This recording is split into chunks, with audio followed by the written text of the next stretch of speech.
Record Uganda. In numbers, Banyarwanda ranked 5th in the entire country of Uganda.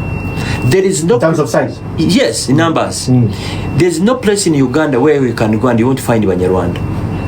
I bet my hand here. There's no place. When you go to Toro, you are going to find Banyarwanda speaking Rutoro and Banyarwanda. When you go to Teso, you will find Banyarwanda speaking Atesot and Banyarwanda. Same thing in Buganda. You get it. Same thing in Busoga. Go to Mbarara. Kabale, and Kabale it's worse. When someone tells you that he's a Muchiga, that one is a Munyarwanda 100%. The ones I knew the most, I think, were in Ntungamo. And when someone tells you that he's from Ntungamo, just greet him, Warai. Warai? Yes. Some parts of Rwanda were carved off Rwanda and added to Uganda. The 1884-1885 Berlin Conference. That's the conference that messed up Africa. By adding, they would cut some parts from Rwanda, add them to Congo. For example, the entire Goma, it was part of Rwanda. The Rwanda kingdom was stretching up to Goma. You get it? So they cut off Goma from Rwanda and added it to Zaire. To Zaire, then, yes. Yeah. That's why Banyamurenga is saying, if you're saying we should go back to Rwanda, we should go back with our land. Because we don't recall ever planning to be here. It's Bazungus who decided to cut us off. There are stories that will shock you. There's a story in Kisoro where you find when some parts of Rwanda were added to Uganda, you'll find someone's pit ratwin is in Uganda and the main house is in Rwanda.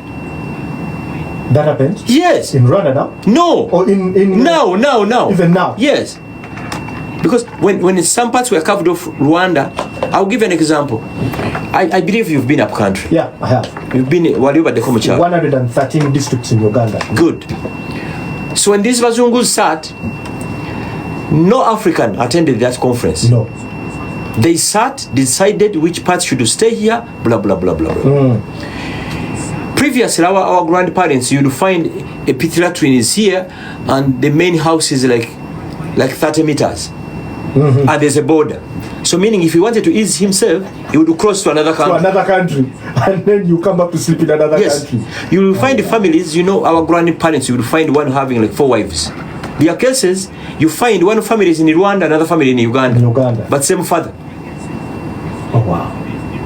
Just that there is no... Oh, wow. That you get it? Yeah. That's the history. Yeah. Going back to numbers. 49, 59, 69 census. In Uganda, Baganda ranked first in numbers. Second were Banyarwanda. Actually, Joachim Wembo used to work here. A known scholar and writer. For him, he believes we conquer this country by numbers. There are people who work here. There are people that work here. You think they are Baganda, Basoga, because they have Basoga names. Just because they have Baganda names, yes. But yet in the actual sense, yes, the history doesn't say so. But at the end of the day, we are all Ugandans. That's the point.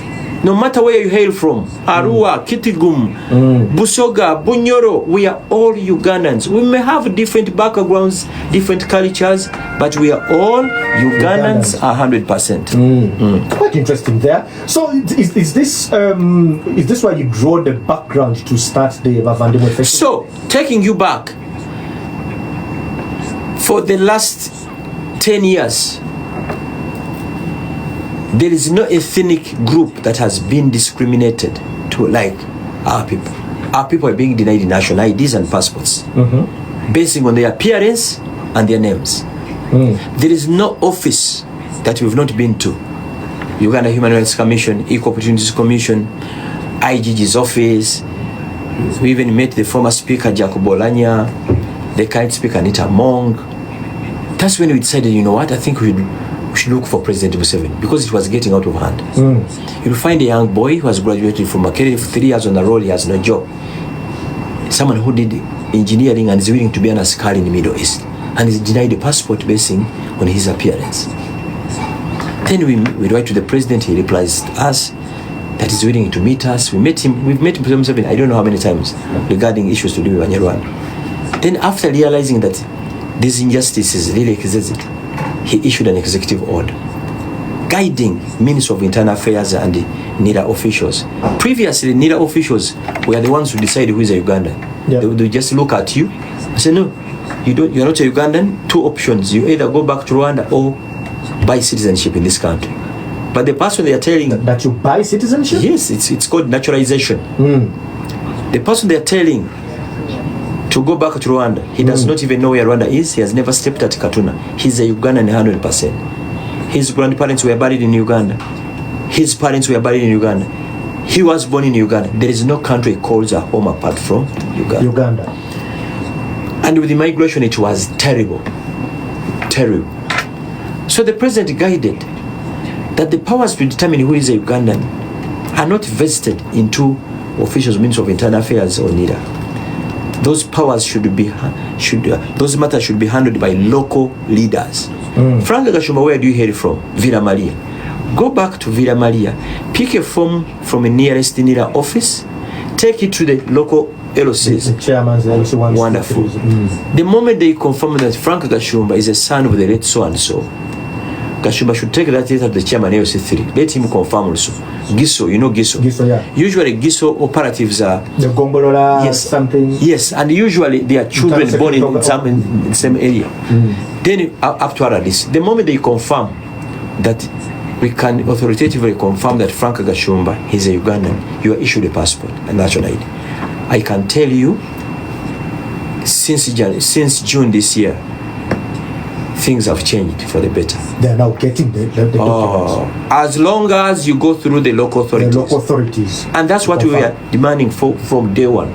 You cannot sit in NIDA at Kololo, immigration at Inja Road, and decide who is a Ugandan, a boy who is from Tukula. You find a boy who is 27 years denying citizenship to a senior citizen who is 60 years, who is seeking medical treatment in India. Omwana w'emyaka 27 akola Ministry of Internal Affairs n'agamba omusajja w'emyaka 67 toli munnayuganda gula obutuuzi naye ng'abadde agenda India kumujjanjaba. It was painful. It was intense. You find a single mother of 4. She cannot survive in Uganda. She's willing to be a maid in someone's home, in Qatar, in Saudi Arabia, and she's denied a passport. So we fought, and actually this year I started believing that miracles still happen because it was intense.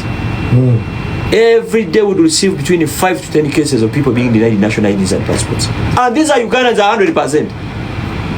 And surprisingly, what Ugandans don't know, when I board a plane and go to Rwanda, at Kanombe airport, they ask me, why are you here? I'm here for conference for 3 days. Where are you going to stay? Let's say Marriott, Kigali. They will come you to Rwanda. On the streets of Rwanda, they call me Omugandi. Oh. Yes, they don't own us, and they are very right. We are not Rwandans. Omugandi. And when I board the plane back to Kampala, at Entebbe airport, I'm welcomed like a Ugandan because they don't ask me where I stay. They just ask you where you're from, where you stay. Yeah, you're back. I'm back home. Now, and on the streets of Kampala, I'm told, Abanyarwanda muti. Wow. Rwanda denies us, and some lunatics are also saying, Abanyarwanda muti. So we had successfully become stateless people. You have nowhere to be. Yes. So we had to fight for our rights. Good enough, God had our prayers. So we are organizing the first ever Bazadimwe Carnival fast to thank God that finally issues to do with the citizenship have been solved. We are thanking God for the gift of peace, for the gift of President Museveni, because if it wasn't him, it was unbelievable. That's quite interesting. Hey, let me tell you, it was even worse. Officials of Ministry of Internal Affairs, they would just look at you. No interview. Get out of my office. Why are you here? Do you belong here? Then with NIDA, it was intense. They had even started, they would go on their database, find names, let's say Kaitare Peter, Mutoni Linda, Gashumba, Gashegu, Kaitare, Ngarambe. They would cancel your nationality. They would cancel your national ID without you knowing. You'd be carrying a hard copy, kumbe the soft copy. There are many cases. 2024, We're in 2025. We're in 2025. We're going to 2026 today. We received like 5 cases. Sit here. Omuntu agenze mu banka egambye national ID system tegireading. N'agenda mu nyagamba twakizuula toli mu Uganda. Nga mukizuula mutye mwenga bana. Oba n'omutemu asse omuntu atwalibwa mu kooti naye n'awulirizibwa. Tewali muntu gwe bayitanga nti jangu otunnyonnyole. Waliwo omukyala gwe twasevinga. Bana abakyala abakulu balina ekibiina kyabwe ekyokusevinga sente. Nga bambi yasevinga ku akawunti ye savings account. Balina ozigaba nange ennaku z'omubiri December. Yes, you cannot convince your friends sente ku account sibaye national ID yange tekola. So look at a scenario. Someone sits at Kololo, need a head office. Naita through the database, natandika okusazana. Deleting that. But how would you do that? Because you know what, there's something very interesting about, because you mentioned the name Mutoni. Muchala wa Kabaka wa Songa tebamuita Mutoni. Omanyinga n'abagisu balina, but the bagisu is called Mutoni. Mutoni. Abanyarwanda bamwita Mutoni. Mutoni. I think the pronunciations will change and there's small spelling here and there. Katatebo whatever about deleting mo mugisu. Katika nkubuli. Uli story. Uli story. Muchala wange. It's an amazing story. Tata we chairman wero C3 Remiyaga. Ngata nafuka chairman wero C3. Yafuka ko chairman wero C1. Nabera kansala. So azalinya. Azalinya nabera kansala ko wero C3 paka yafuse chairman. Kati yakabera chairman emyaka ege 3 alina passport. Muchala nge bali bamumye passport. Tisimu na Uganda. Ngateta tawe LC1 you abadde ko LC1 nga kitawe abiprove nze byonna nze na chairman wero C3. Ngate mu family eyo baganda ba malayika babiri bali bweru. Baida passport is in. Kwa bali abajega bakeranga bukezi. Bajega. Obuya roza. I love that name. What you roza? Tata ina passport, chairman wa divi we gombolola. Ali mu system ya government. Omwana we bagamba ati simu na Uganda. Ngate baganda be babiri bali bweru basoma. Baida passports. Ayi. No sanga family nga babiri. Baina passports basatu babagamba bagula obutuuze. It was intense. Atenge kiri mu mind y'abana Uganda abanywana bali mu kintu. When someone denies you a national ID, he has economically crippled you. Without a national ID, you can't open up an account in the bank. Bogule taka, you cannot transfer it in even can't travel. That's that national. So we fought. Katuna natuyamba. Kati nchogera with authority. Tewali muntu amebwa passport. Pose no president chachi yatugaidingamu. Timusalewo where you belong.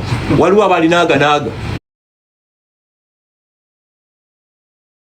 Chife Tanzania n'ebyawa.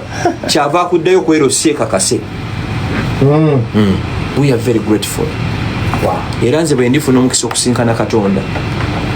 Nga President Museveni tannaba kuyingira ggulu Katonda n'ambuuza why ensonga emu lwaki Museveni alina okuyingira ggulu. Nja mugamba abantu baffe baali basosolebwa olw'endabika yaabwe n'amanya gaabwe. Museveni yabasangula amaziga. By the way, every time I would hear this conversation, I would ask myself, you know, they are, okay, we call them Indians, but the ones who are in Uganda. Na did the Daneri Yamamita Ramesh. Nafuna, Ava Ginger, Nafuna passport. Muna Uganda Ramesh. So did you mind about Muzaya Hasses?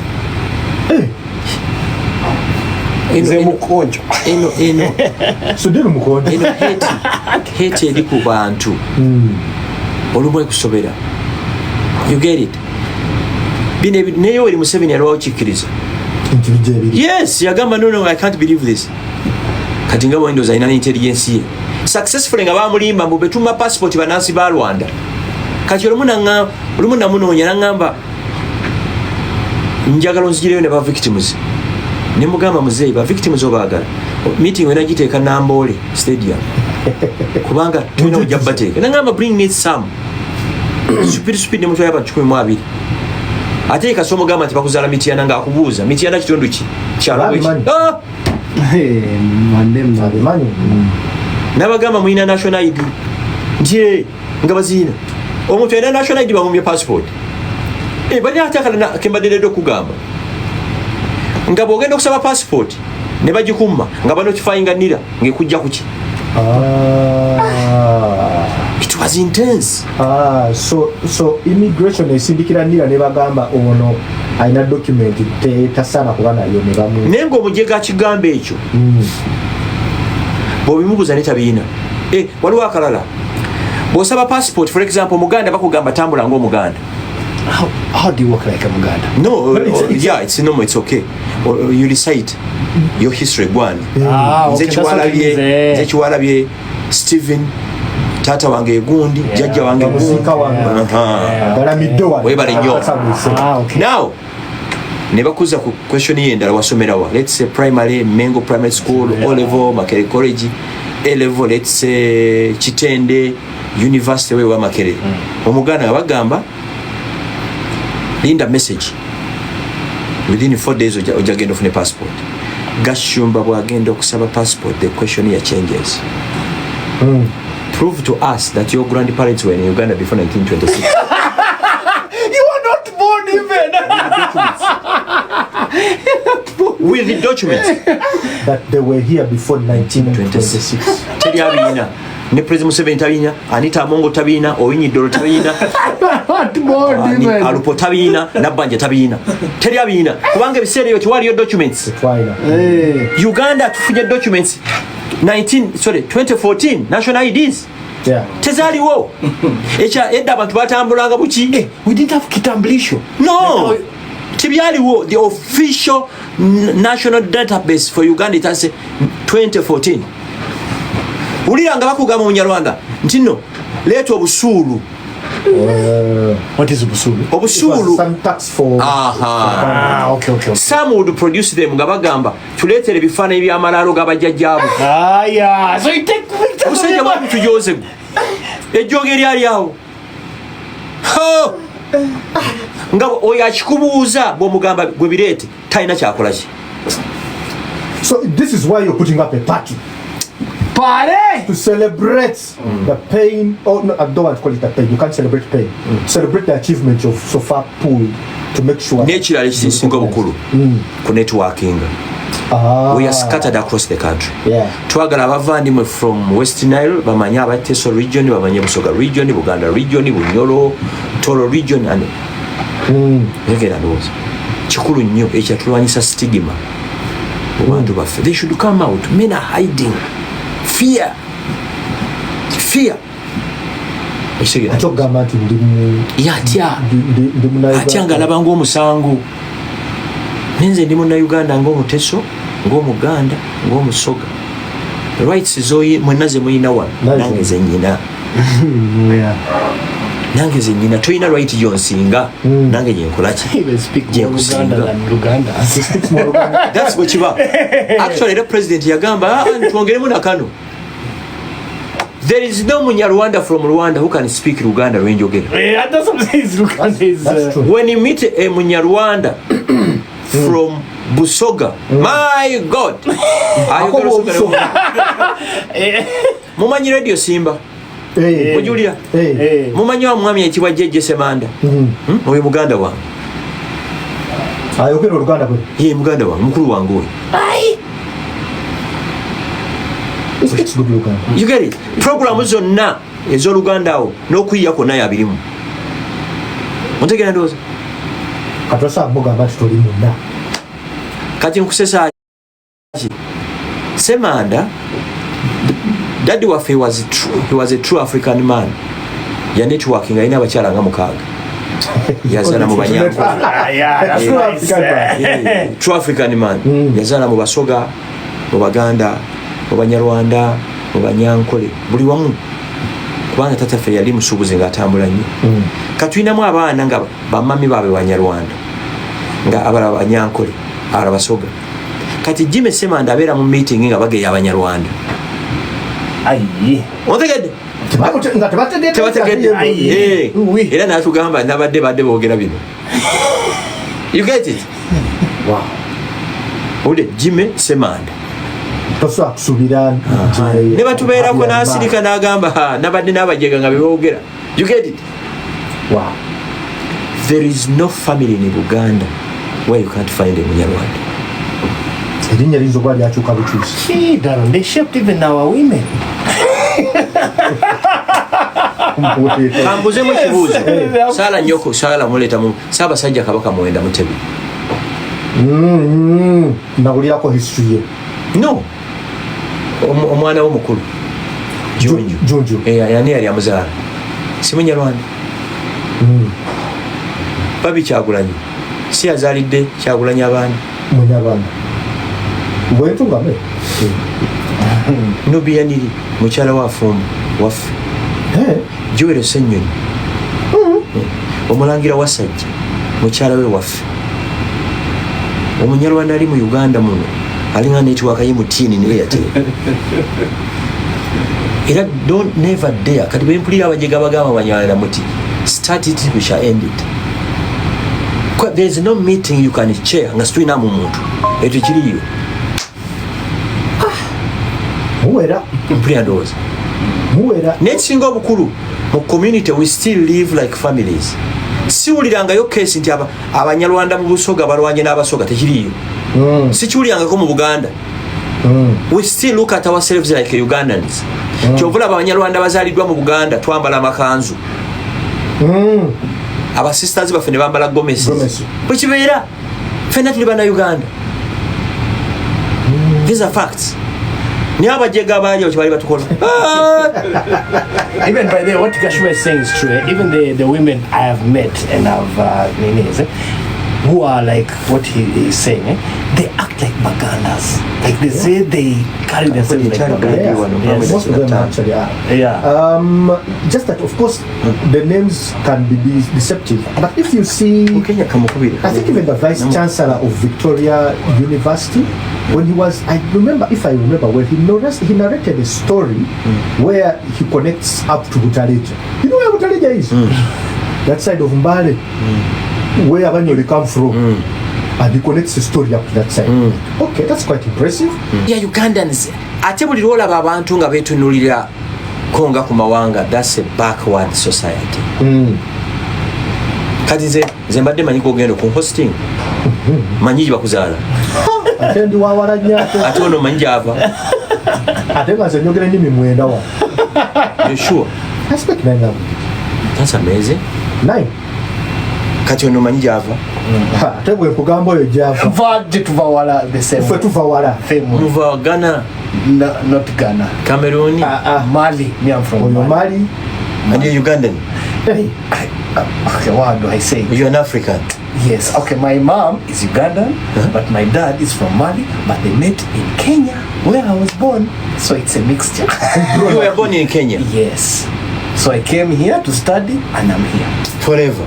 Welcome home. Yes. You know these boundaries were created by those Bazungus. Do you know I even got circumcised in Gishu? As a Uganda, as a Gishu, because my mom is from Gishu. So you speak Lugisu? Yes, properly. With him, even he speaks Gishu. And you? I'm from Wales. And him? Zendiwa Buganda naye mami wange n'abantu. Waliwo twakula tulira America swaziniga lembo mudabikemu Gashumba. naye abantu bakimanyi nti mu America Abamerica miliyoni 4 basula ku streets tebalina basula kyobala bagayi mu nkomye wano olumu. So tugenda ku celebrating emirembe mu ggwanga tu celebrating achievement yaffe okuba nti naffe tuyisibwanga bana Uganda ekyatu networking tumayagane mujje ku Saturday no teri kusasula tuyingira bwerere. That's it from Frank Gashumba.